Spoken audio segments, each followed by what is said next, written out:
Cedo la palabra al presentador, Mauricio Duenergovian, presidente de la Cámara Nacional de la Industria del Cemento y vicepresidente de CONCAMIN. ¿Me escuchan?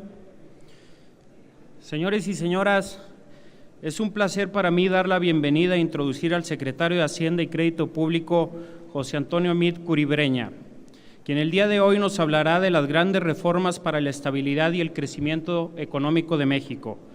Todos conocemos a Pepe Meade. Sabemos de su trayectoria, de su vocación por el servicio público y de sus formas cordiales y educadas.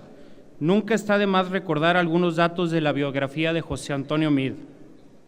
Estudió 2 carreras, es abogado por la UNAM y economista del ITAM y doctor en economía por la Universidad de Yale. Empezó su carrera en la Comisión Nacional de Seguros y Fianzas, colaboró en la CONSAR y posteriormente en Financiera Rural. En 2006 asumió la coordinación de asesores de la Secretaría de Hacienda, 2 años más tarde la Subsecretaría de Ingresos y posteriormente la Subsecretaría del Ramo. En 2011 asumió la titularidad de la Secretaría de Energía y en septiembre de ese mismo año fue nombrado secretario de Hacienda. En diciembre de 2012 designado secretario de Relaciones Exteriores y en agosto de 2015 secretario de Desarrollo Social. Desde septiembre de 2016 a la fecha ha vuelto a ocupar la titularidad de la Secretaría de Hacienda. Esta vertiginosa carrera administrativa, pasando en 2 sexenios por tantos cargos en momentos de cambios para el país, sin duda le ha permitido acumular una experiencia y tener una visión muy amplia e integral de la administración pública de México y del mundo. Además, quiero destacar no solo que es un funcionario que se ha ocupado muy diversas carteras en poco tiempo, sino que lo ha hecho en partidos políticos distintos. Esto habla de su institucionalidad y de que su partido es México. Un hombre que dialoga, que tiende puentes y que tiene muy clara su lealtad hacia México. José Antonio Meade es parte de una generación de políticos y servidores públicos que han impulsado una serie de reformas estructurales de las que todos hablamos y que el país esperaba desde hace décadas. Él es parte de una generación de grandes cambios y reformas.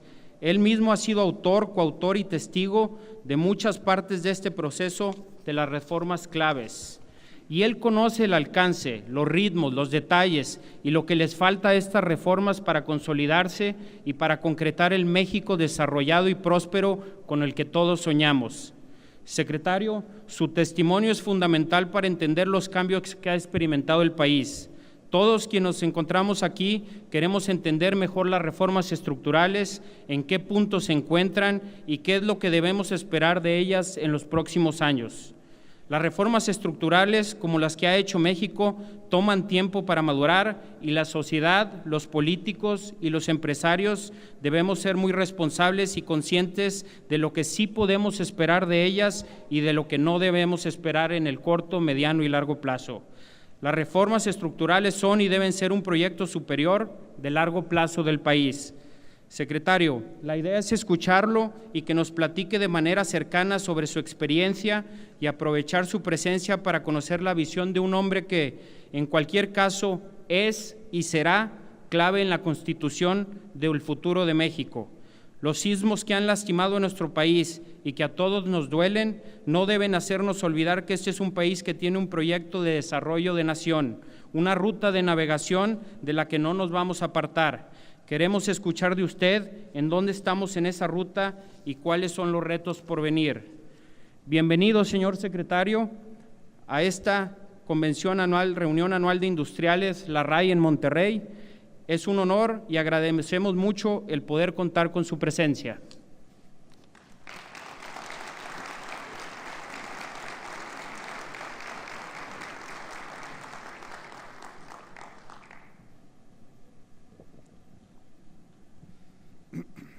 Muchas gracias, muy buenas tardes. Me presentaron a Mauricio, me decían que además de ser vicepresidente de la CONCAMIN, representaba aquí a una empresa local pequeña que está empezando con su etapa de crecimiento y consolidación y que vino a la RAI entusiasmado por las muchas relaciones que le dijeron que aquí podía construir, seguro estando de que saliendo de la RAI habrá de seguirse consolidando como la empresa líder que pone el nombre de México muy en alto. Muchas gracias, Mauricio, por tu generosa presentación. Muchas gracias, Manuel, por invitarme y muchas gracias a todos ustedes por escucharme y por acompañarme. Para entender el México de hoy, sus reformas, su contexto, su presente y su futuro, vale la pena hacer un recuento de lo que hemos enfrentado juntos como país en los últimos años. México ha experimentado muchas dificultades en el último par de años. Nadie escoge en qué momento conviene implementar las reformas. Decía Mauricio y decía bien, eran reformas que habíamos esperado ya por décadas. Eran reformas que el país necesitaba, que el país exigía y respecto a las cuales, a pesar del consenso de su importancia, no habíamos sido capaces de construir un consenso político que nos la diera como motor de desarrollo. México exigía no solamente un cambio de aceite, exigía un cambio de motor si aspiraba a competir con otras economías del mundo y hacerlo de manera exitosa. Pero las reformas han coincidido en su implementación con una época especialmente complicada en la historia económica del país, que se ha caracterizado por 2 o 3 elementos que nos han puesto a prueba, que han puesto a prueba a México y a otros países del continente y que nos permiten acreditar nuestras fortalezas y la valía de las reformas que hemos emprendido. El primero de los choques tiene que ver con lo que hemos visto suceder en el mercado energético. Ha sido un choque relevante para las finanzas públicas, pero ha sido también un choque relevante para nuestro crecimiento potencial. Si revisamos lo que ha pasado en el mercado energético, ha estado caracterizado por 2 fenómenos importantes, uno de cantidad y uno de precio. Por cuanto al precio se refiere, tan temprano como a finales de la administración anterior, México tenía como precio de su mezcla mexicana $102 de barril en promedio. En febrero del año pasado, el precio de la mezcla alcanzó $18. Esto es, en un lapso breve, habíamos perdido el 80% del valor de la plataforma que estábamos vendiendo. Este precio ha tenido un repunte, se ha tendido a consolidar, pero se consolida en un nivel que sigue siendo 60% inferior al que teníamos apenas en el 2014. Y este golpe en el precio se ha venido acompañando de un golpe en la cantidad. Por razones de una geología cada vez más complicada, la plataforma petrolera de México ha venido sufriendo una caída importante. Tan temprano como el 2003, 3.4 millones de barriles diarios, y hoy produciremos poquito menos de 2. La primera vez desde 1980 que México tiene una producción inferior a los 2 millones de barriles de petróleo. Pero esta gráfica esconde 2 historias. Una de declive en la plataforma de Cantarell y otra de crecimiento y de auge en la plataforma no Cantarell. Cuando producíamos 3.4 millones de barriles diarios, Cantarell producía 2.2. Este año, Cantarell va a producir menos de 200,000. Eso quiere decir que en el lapso de poco más de una década perdimos el 90% de la producción del que es considerado como el segundo yacimiento más importante en la historia del mundo. Si restamos a esos 3.4 los 2 millones de barriles, debiéramos de ubicarnos en una producción este año muy inferior al 1.900.000. Esos 600,000 barriles de petróleo vienen de la producción no Cantarell y nos da tranquilidad y esperanza de que el petróleo está ahí, está en una geología más compleja, nos implica para poderlo extraer, buscar capital y tecnología que nos ayuden en el esfuerzo. No podía pedirse a Pemex que fuera como lo es, líder en aguas someras y que al mismo tiempo lo fuera en aguas profundas, en petróleo de esquistos, en predios maduros, en retos geológicamente complicados como el que enfrentamos en Chicontepec. Hoy, por primera vez en nuestra historia, este esfuerzo lo podemos enfrentar acompañados. Podemos diversificar el riesgo, traernos capital y tecnología de otras latitudes y movilizar la propia tecnología y capital nuestro que con mucho éxito se han desempeñado fuera y que no es sino hasta la reforma que pueden acompañarlos en los retos dentro. Pero el sector energético ha implicado para México un reto de crecimiento importante. No ha sido nuestro único choque, el del precio y el de la cantidad. También la economía de México enfrentó un choque de confianza y ambos se ven reflejadas en nuestras variables económicas, notablemente en el tipo de cambio. Ahí se aprecia la caída del precio del petróleo y cómo esa caída del precio del petróleo resultó en un ajuste muy relevante en nuestro tipo de cambio. Y se aprecia cómo al movimiento en el precio del petróleo corresponde casi un movimiento espejo en el tipo de cambio. Cae el precio del petróleo, se deprecia el tipo de cambio, mejora el precio del petróleo, se aprecia el tipo de cambio, que es una dinámica a la que estábamos acostumbrados de tiempo atrás. Pero a ese choque importante se sumó uno adicional cuyas consecuencias y preocupaciones siguen hoy presentes. Un choque de confianza vinculado con el cambio de la administración en Estados Unidos. Se aprecia cómo se estabiliza el precio del petróleo y sin embargo el tipo de cambio se sigue depreciando, preocupados como estaban los mercados de que no fuéramos capaces de encauzar por la vía del diálogo una relación constructiva, una relación que nos permitiera institucionalmente revisitar y redefinir la relación que habríamos de tener y el proceso de integración que queríamos construir con los Estados Unidos. De unos meses para acá se ha venido subsanando este choque de confianza, anclada la recuperación en la confianza en un buen manejo de finanzas públicas, en las fortalezas evidentes que tenía la economía mexicana, en la capacidad de tomar decisiones complicadas cuando estas decisiones se ocupaban, y ha mejorado de manera notable el entorno y regresado la confianza, pero permanentemente recordamos que los retos están ahí, que las vulnerabilidades siguen presentes y que la necesidad de seguir mandando confianza en nuestras decisiones, en nuestro actuar, en las señales que mandamos de cómo habremos de conducir nuestras políticas fiscales, monetarias y las reformas estructurales, son lo que mejor nos protege frente a estos choques que nos vienen de fuera y respecto a los cuales poco podemos hacer. En este entorno, cada uno de los tres instrumentos que tiene un gobierno son relevantes. El gobierno tiene como instrumento la política fiscal, la política monetaria y la capacidad de cambiar la estructura de la economía. Cada una tiene su momento, su intensidad, su razón de ser. Hoy nos da certeza la política fiscal, ayer nos dio estímulo por la vía de la expansión del gasto, pero ayuda a ponerlo en perspectiva con lo que en este tema está pasando fuera, porque nos ayuda a entender por qué la confianza regresó a los mercados mexicanos. En el 2013, si nos esperamos tantito, en el 2013 podemos ver ahí el promedio del balance primario de los países emergentes del G20. Podemos ver también en gris el balance primario de las economías de América Latina y en rojo dónde estaba México. Y podemos además ver cuál es la trayectoria que se había comprometido. En términos generales, México dijo con claridad: vamos a darle un estímulo a la economía para acompañar las reformas estructurales, pero vamos a regresar al final de la administración a tener un superávit primario. Esto es, vamos a dejar de pedir prestado para pagar intereses. Lo mismo dijeron los países emergentes del G20 y lo mismo comprometieron los países latinoamericanos, empezando de mejor lugar tanto los países emergentes del G20 como los países latinoamericanos. Y los mercados están atentos de ver si esta trayectoria que se comprometió desde el principio de la administración es la trayectoria en la que los diferentes países se han venido moviendo.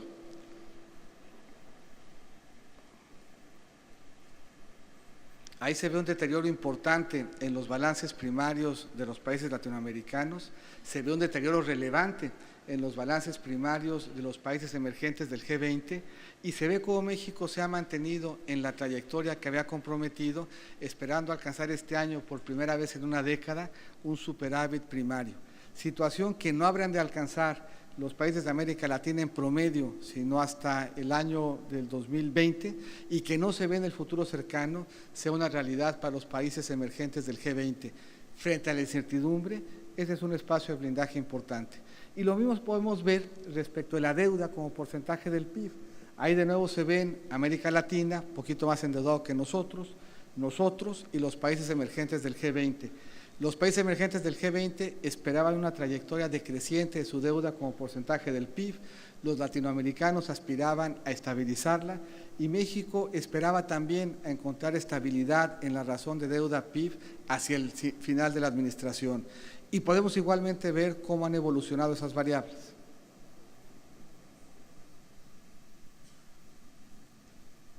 Ahí se ve cómo se deterioró el espacio fiscal en los tres bloques del país, pero se aprecia cómo es México, de entre los tres, quien se ubica en una trayectoria, desde este año inclusive, de deuda a PIB que empieza a caer y que se vuelve sostenible. Eso da marco a nuestra política fiscal, eso explica el empeño que tenemos de seguir con la ruta de la consolidación fiscal, señal que mandamos con claridad en el paquete económico, el último de esta administración que sometimos a consideración del Congreso. Igual que la política fiscal, podemos ver la política monetaria y entender cuál ha sido su impacto. México se encuentra con la estabilidad relativamente hace poco tiempo. Si le damos un horizonte más largo para revisar los procesos de formación de precios, nos damos cuenta que no es en nuestra época reciente, sino hasta el año 2000, que empezamos a ver inflaciones promedio en una administración por abajo de un dígito. Lejos están ya las épocas en donde la inflación se acercaban a los 3 dígitos. Con el presidente Fox, la inflación promedio 4,78 en la administración, con el presidente Calderón 4,35 y con el presidente Peña, tomando en cuenta las expectativas de cierre y las expectativas de inflación del año que entra, habrá de ser la inflación promedio más baja para una administración en la historia reciente. Pero aquí importa mucho, en términos de la construcción de instituciones, cómo considera la gente en el pasado reciente, parado en el 2008, que la inflación se iba a conducir 5 años después. Y podemos ver si esas expectativas han cambiado. Y si no han cambiado, quiere decir que hay confianza en las instituciones, en el manejo de las finanzas públicas y de la política monetaria. Y ahí vemos cómo, parados en el 2008, preguntándole a los analistas cómo se vería la inflación 5 años después, y parados ahora, en agosto del 17, y preguntándole al mercado dónde sienten que estará la inflación 5 años más adelante, las expectativas inflacionarias se han mantenido estables y se han mantenido dentro del rango objetivo del Banco de México, generando de nuevo un espacio de tranquilidad y de certeza. La que sigue. Ya vimos la política monetaria y su entorno, también la política fiscal y su entorno, y ya vimos que el entorno de la economía mexicana ha sido compleja como lo ha sido en el caso de Brasil. Enfrentamos el mismo choque con estructuras económicas parecidas, los dos siendo países energéticos. Hoy Brasil sumergido todavía en la peor crisis de una generación y México en cambio creciendo. Y la razón de fondo de ese crecimiento es que hemos venido haciendo esfuerzos en democracia y con consenso alrededor de cambios en nuestros motores de crecimiento. No entenderíamos esta dinámica si no fuera por la reforma energética. A su amparo se han generado compromisos de inversión de más de 80 billones de dólares y han permitido que Pemex haga un ajuste dramático para poder operar con éxito en un marco de precios estructuralmente más bajo. Se espera que antes de que termine la administración sean 100,000 millones de dólares los que estén comprometidos al amparo de la reforma energética. Tampoco se entiende el México del futuro y el de hoy sin la reforma educativa. Habrá de platicar con ustedes, Aurelio, en breve y podrá dar cuenta de lo que implica para el futuro la reforma educativa, pero podrá dar cuenta también de lo que implica en el presente. Este año, 8 de cada 10 alumnos de los que tenemos en las instituciones de educación superior son los que por primera vez en la historia de esas familias acceden a ese grado. El 80% al graduarse encuentran empleo sin que pasen más de 6 meses. 3 de cada 10 están recibiendo una beca y hemos hecho un despliegue de inversión en infraestructura educativa que no tiene igual en los años recientes. Hoy la educación nos da futuro porque nos asegura que estarán frente a nuestros hijos los maestros mejor evaluados, pero nos da presente porque ha abierto el acceso a las instancias de educación superior de la forma más amplia que hemos visto en nuestra historia. Tampoco entendemos el México de hoy sin la reforma laboral. Son 3 millones de empleos que se han creado en lo que va de la administración, empleos formales, empleos que cotizan al Seguro Social. Solamente este año, en este entorno complicado, se han generado ya casi 670,000 empleos y el dato de septiembre se anticipa que puede ser alentador. No entendemos la circunstancia de nuestras finanzas públicas en la reforma fiscal. Perdimos en espacio de apenas unos meses una de las fuentes de ingreso que para el Estado mexicano era la más relevante.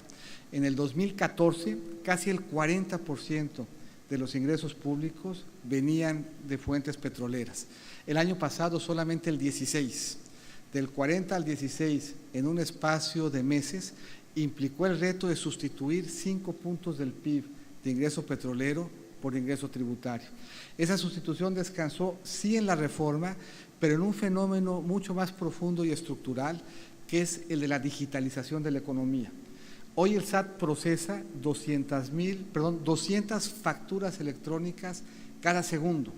Eso permite eventualmente que al explotar esa información tengamos nosotros y ustedes un mucho mejor pulso de qué está sucediendo en la economía, en sus regiones, en sus sectores, en cada uno de las ramas de la actividad económica. Y esa información digital permite que el SAT transite de una labor intrusiva que descansaba en auditorías sobre la base de información que tenía 5 años de actividad, a de manera proactiva, primero poner en manos del contribuyente esa información y darle servicios que van desde el prellenado de la declaración hasta el armado de la contabilidad, pero además preventivamente y en tiempo real identificar conductas de riesgo y poderlas corregir antes de que se convierta en un problema más grave para las empresas. No se entiende tampoco el México de hoy sin la reforma financiera. En lo que va del año, en el último año y medio, el Banco de México ha incrementado sus tasas de interés en 400 puntos base y nosotros hemos visto un incremento apenas y marginal en los créditos que se dan a empresa para vivienda y a las familias. Eso es resultado de un sistema financiero que compite más para poner más crédito en manos de los mexicanos en condiciones de tasas más baratas y con la menor morosidad que hemos tenido en una década. Finalmente, y podemos abundar en otras, pero lo que hemos visto en el sector de telecomunicaciones implica una transformación profunda hoy y hacia adelante, no solamente porque hay más participación y más competencia, sino porque lo que habremos de hacer con la red compartida pone en manos de la población, en manos de los proveedores minoristas de servicio, una red troncal en los 700 MHz que permiten ofrecer servicios digitales con una cobertura que antes de que termine la siguiente administración será de más del 92%. Si sumamos lo que estamos haciendo en las reformas estructurales a las semillas que estamos sembrando en uno de nuestros retos más complejos, que es el del Estado de Derecho y que este cobre plena vigencia, habremos de construir un buen marco para la productividad que nos ayude con más inversión, crecimiento y empleo. La ley de transparencia fue parte de las reformas estructurales, la ley de anticorrupción entra en vigor apenas este año y a su implementación se están destinando más de 10,000 millones de pesos. Y el nuevo sistema judicial, después de 8 años de preparación, está empezando a desplegarse con retos, con dificultades, pero con una gran posibilidad de que eso ancle de mejor manera el acceso a la justicia cotidiana. ¿Cuál es el balance de todo esto? El balance de todo esto que hemos comentado, de las dificultades, de los choques, de los retos de confianza, de lo que ha pasado en el sector energético, es una economía que lleva 30 trimestres acumulados de crecimiento. Es una economía que hoy es 25% más grande de lo que era hace apenas 6 años. Es una economía que si le quitamos el petróleo estaba creciendo casi al 4% en el segundo trimestre del 2007. Aún incluyendo el petróleo que cayó casi 10% en el segundo trimestre del 17, es una economía que estaba creciendo al 3%. ¿Qué esperamos un poco hacia adelante? Tenemos varios retos. Tenemos el reto ciertamente de tener un crecimiento mayor y más balanceado. Tenemos el reto de actualizar el Tratado de Libre Comercio y tenemos el reto también de, al tiempo que seguimos implementando las reformas, de estructurar una buena estrategia de reconstrucción. Y si vemos cada una de ellas con un horizonte de aquí al cierre de la administración, del principio del año para acá, el entorno de crecimiento y sus perspectivas se ve mejor. A principios de año se pensaba que creceríamos en el 2017 el 1.6%. Hoy se espera que el crecimiento sea más cercano al 2.2%. A principios de este año se esperaba que el 2018 trajera un crecimiento de 2.2% y hoy se espera de 2.4%. Estos son números que cambian todos los días, que se afectan por circunstancias de entorno, pero cuya trayectoria nos apunta a una mayor confianza y crecimiento en la economía mexicana de cara al cierre de la administración. Y si vemos los diferentes motores del crecimiento, nos permite identificar que se han movido en una dirección que nos ofrece mejores balances. Hacia el principio de la administración teníamos un buen desempeño en el marco exterior reflejado en exportaciones y un mercado interno que pensaba funcionar de mejor manera. Hacia mediados de la administración y por todas las razones que aquí hemos comentado, lo que vimos es un mercado interno mucho más dinámico y un sector exportador que perdió dinamismo. Y lo que estamos viendo hoy de cara al cierre es un entorno efectivamente más balanceado. Tenemos un sector de exportación que ha recuperado su dinamismo y un mercado interno que, si bien ha perdido algo de dinamismo, se encuentra por niveles superiores a los que veíamos apenas al principio de la administración. Eso quiere decir que esta economía, con las reformas que hemos venido haciendo, hoy tiene posibilidades de fincar su crecimiento en más sectores, en más variables y una combinación más sana entre lo externo y lo interno. Tenemos el reto de actualizar el marco de libre comercio. Es una actualización que nos ofrece una oportunidad de darle renovados bríos a un instrumento que ha sido muy importante para nuestro desarrollo, pero que, importante como lo ha sido, nos permite identificar áreas de oportunidad. De lo que le vendemos a Estados Unidos, hay casi 44% de aranceles que se encuentran, que se incorporan al comercio con Estados Unidos por fuera de NAFTA. De lo que le compramos a Estados Unidos, casi la mitad se encuentra en aranceles que hoy no tiene contemplado NAFTA. Y podemos hacer un análisis más puntual. Dentro de cada arancel podemos ver cada tarifa, dentro de cada tarifa cada sector y encontrar de manera mucho más precisa cuánto de libre comercio se da al amparo de este instrumento, y en la medida en que vemos que ese instrumento hoy se utiliza menos de lo que se utilizaba en el pasado, de ese tamaño es la oportunidad de incorporar nuevas tarifas, nuevos sectores y nuevos productos para que aprovechen el impulso de un sistema o de un esquema de integración renovado. Los aranceles que enfrentaríamos en caso de que el tratado se extinguiera son de 3.5% de aquí para allá y de allá para acá de 7.1%. Los mecanismos de solución de controversia han pedido también algún impulso. Casi todas las controversias de Estado a Estado se hacen en OMC y de país a Estado se hacen en el tratado, pero tenemos relativamente pocas.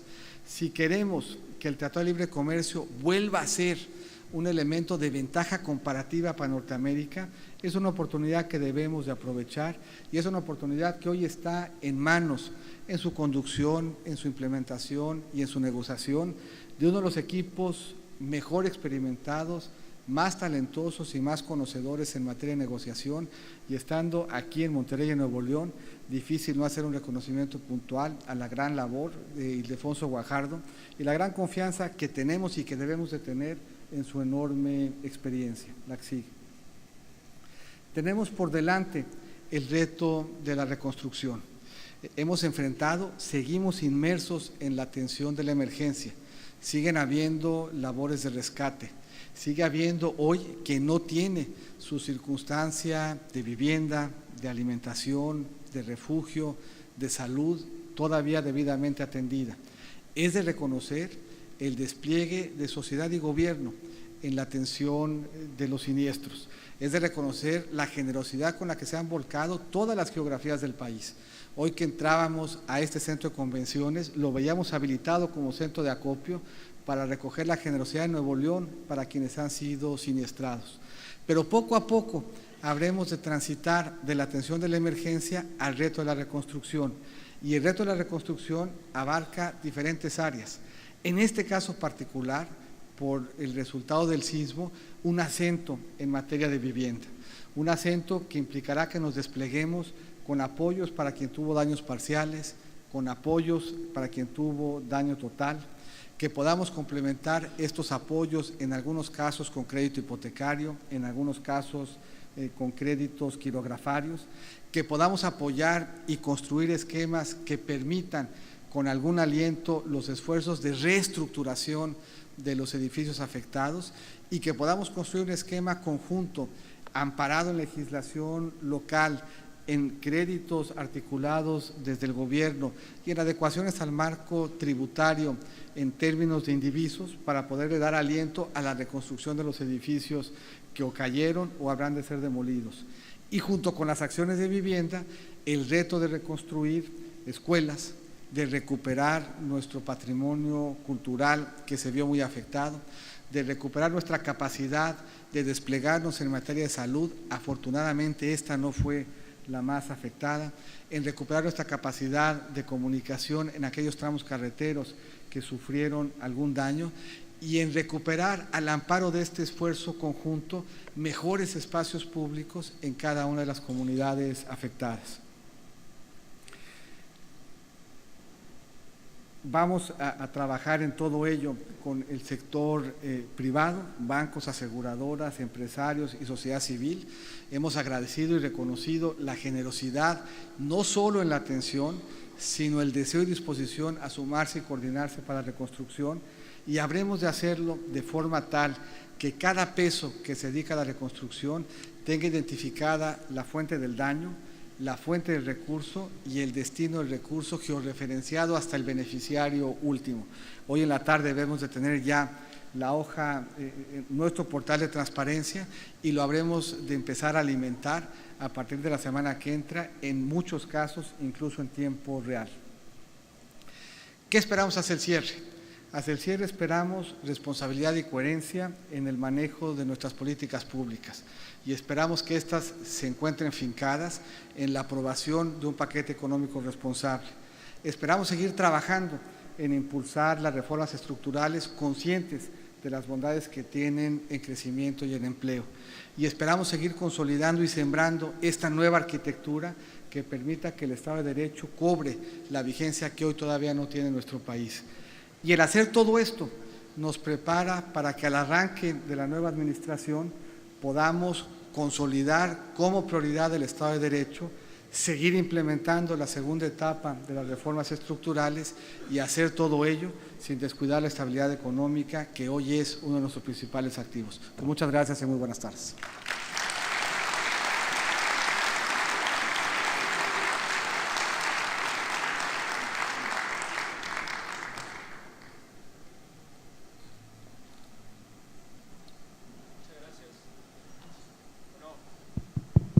Secretario, muchas gracias por la exposición clara, concisa en lo que se ha logrado en materia de reformas para el país y también cómo la coyuntura del temblor y los distintos desastres naturales que estamos enfrentando pues pueden afectar este paquete de egresos que viene para el próximo año y lo que está ocurriendo en este año. Van a empezar a circular preguntas, pero mientras llegan, si me permite, haría la primera pregunta. ¿Cuál es su visión de México en los próximos 20 años? ¿Qué México ve, secretario? ¿Cómo se imagina usted personalmente el futuro del país? ¿Y cuáles son las reformas de segunda generación y otros cambios que usted cree deben de hacerse en los próximos 6 años para consolidar a México?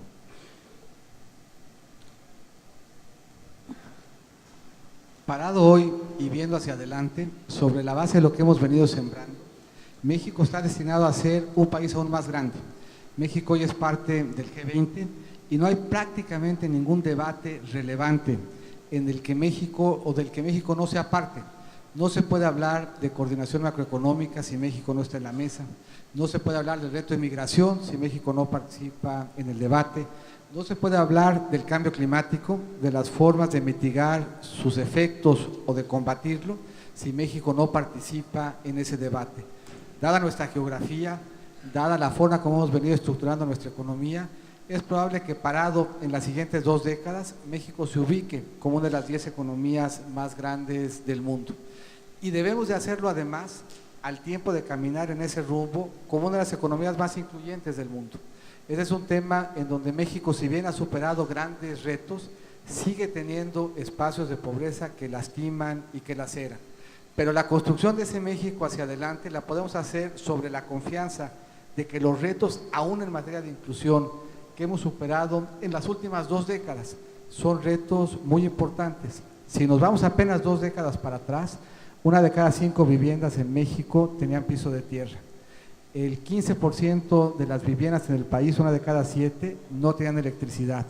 El 30% de las viviendas en Chiapas no tenían acceso al servicio eléctrico. Nuestro reto era un reto de alfabetismo. Nuestro reto era uno en donde cuando en México se enfermaba un niño de leucemia, en 8 de cada 10 casos moría. Hoy es un México en donde la cobertura en materia de piso de tierra es casi universal, como lo es el acceso al drenaje y a la electricidad. Es un México en donde el reto no es ya el de alfabetismo, sino el de acceso a educación superior, en donde sin embargo seguimos viendo que la diferencia entre el que nace en Nuevo León o el que nace en Chiapas de expectativa de vida es de más de 4 años. Pero veo, dado lo que hemos podido superar en estos últimos 20 años, que en los siguientes 20 debiéramos de lograr no solamente este espacio de prosperidad, sino un espacio en donde la pobreza extrema no fuera ya parte de los retos que tuviéramos que enfrentar y lo fuera más bien el debatir sobre la calidad de los espacios de vivienda, la armonía en el desarrollo de nuestras ciudades, los espacios de servicios de calidad que estuviéramos ofreciendo, no solamente en el acceso, sino también en los resultados. Me parece que tenemos todos los elementos para que, perseverando con los esfuerzos que hemos hecho, porque este recorrido de los últimos años no ha sido fácil, ni habrá de serlo el recorrido de los siguientes 20. Pero si mantenemos el rumbo, si mantenemos la estrategia, el cuidado de las finanzas públicas, el cuidado de la autonomía de nuestra política monetaria, y seguimos perseverando en cambiar la estructura de la economía, empezando y poniéndole énfasis al Estado de Derecho y al acceso a la justicia cotidiana, estoy cierto que México tiene no solamente un pasado que nos sentimos orgullosos, un presente de gran vigencia, sino un futuro de gran promesa. Muchas gracias, secretario. Está claro que, como menciona, la parte del reto es todavía la ley de transparencia, la ley anticorrupción, justicia, cero impunidad, ¿verdad? Es un gran reto. ¿Qué esperamos para el 2018 en materia hacendaria? El presupuesto presentado ante el Congreso sufrirá cambios significativos, particularmente a la luz de los recientes desastres naturales.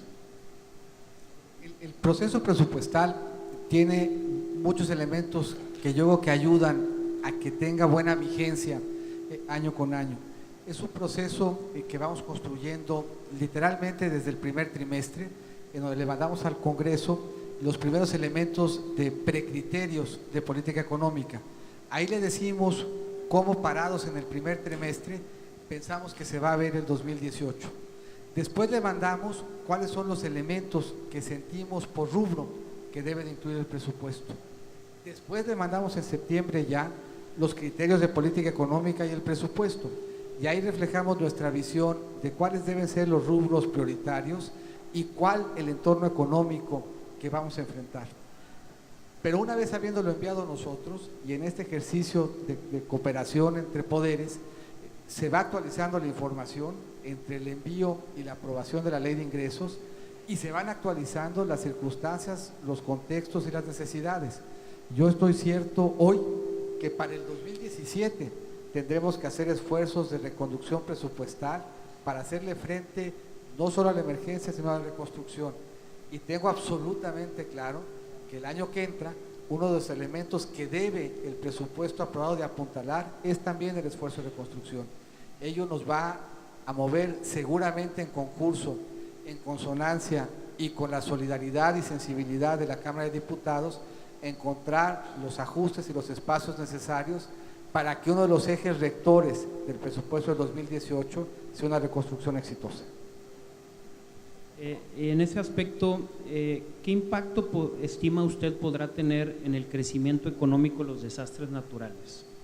Distintos analistas, ayer el Banco de México y los propios análisis de la Secretaría consideran que si hubiese un impacto sería pequeño y temporal, no afecta nuestras expectativas de cierre para el 2017 y no implican tampoco un impacto material para el 2018. En términos generales, sentimos que la ruta de las variables macroeconómicas y la trayectoria de consolidación fiscal deben de mantenerse, se preservan en nuestros estimados cara al año que entra, pero esa claridad de que en lo macro no habrá afectación, de que en la trayectoria de consolidación fiscal tampoco habrá de verla, en lo micro no implica que no tengamos ajustes, y que no tengamos ajustes que reconozcan que Chiapas, Oaxaca, Puebla, Guerrero, Morelos y la Ciudad de México tienen retos que tienen que enfrentar y que estas proyecciones macro no sirven de aliento ni de apoyo para quien en su casa, en su hogar, han tenido pérdidas de vidas o de patrimonio. A ellos son a quienes habrá que acompañar para que puedan volver a participar con éxito, con más éxito incluso, de las oportunidades que se han venido generando en nuestra economía. Muchas gracias. No sé si haya preguntas del auditorio, si no, mientras tanto hago una más y es… ¿Usted piensa que un gobierno de otro signo ideológico podría echar para atrás las grandes reformas estructurales que se han empezado a implementar? ¿Cuáles son los riesgos de cambiar de rumbo? Yo creo que las elecciones importan y yo creo que los signos de la administración importan también. A mí me parece que si uno revisa de 1997 para acá, México ha venido construyendo en pluralidad. De 1997 para acá no ha habido un solo partido político que tenga mayoría por sí mismo, incluso para empujar reformas que exijan mayoría simple como el paquete económico. Y del 97 para acá hemos venido trabajando en la construcción de consensos, hemos venido trabajando en cómo darle resultado y respuesta a los retos estructurales que teníamos. Este proceso se aceleró en esta administración, en donde buena parte de las reformas que se hicieron fueron de carácter constitucional. Hacia adelante, las reformas encuentran sí apoyo en su naturaleza constitucional, encuentran apoyo además en que al tiempo de ser revisadas se encontraron constitucionales por los poderes, por la Corte Suprema.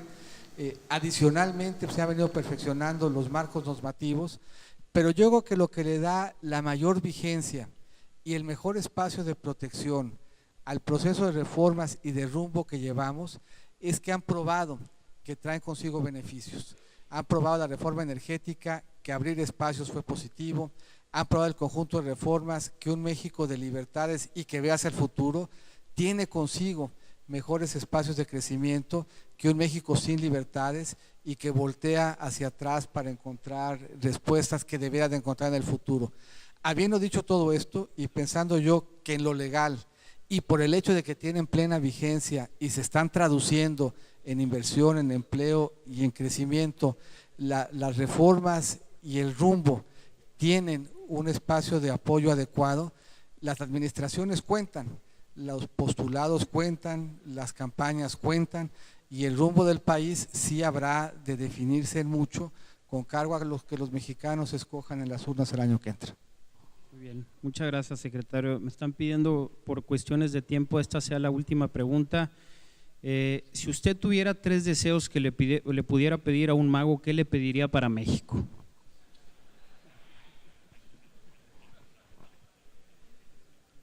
Le pediría que le fuera bien y que fuéramos exitosos como sociedad, como nación, en construir y hacer realidad el México en paz, incluyente y próspero que nos merecemos. Muchas gracias. Muchas gracias.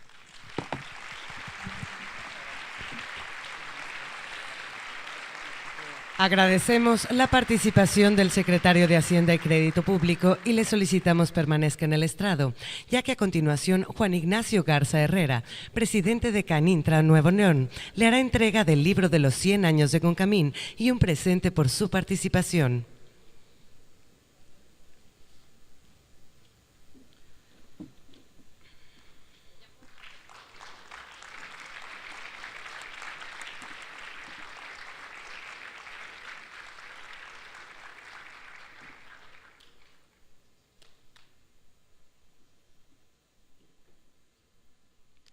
Despidamos al secretario de Hacienda y Crédito Público con un fuerte aplauso.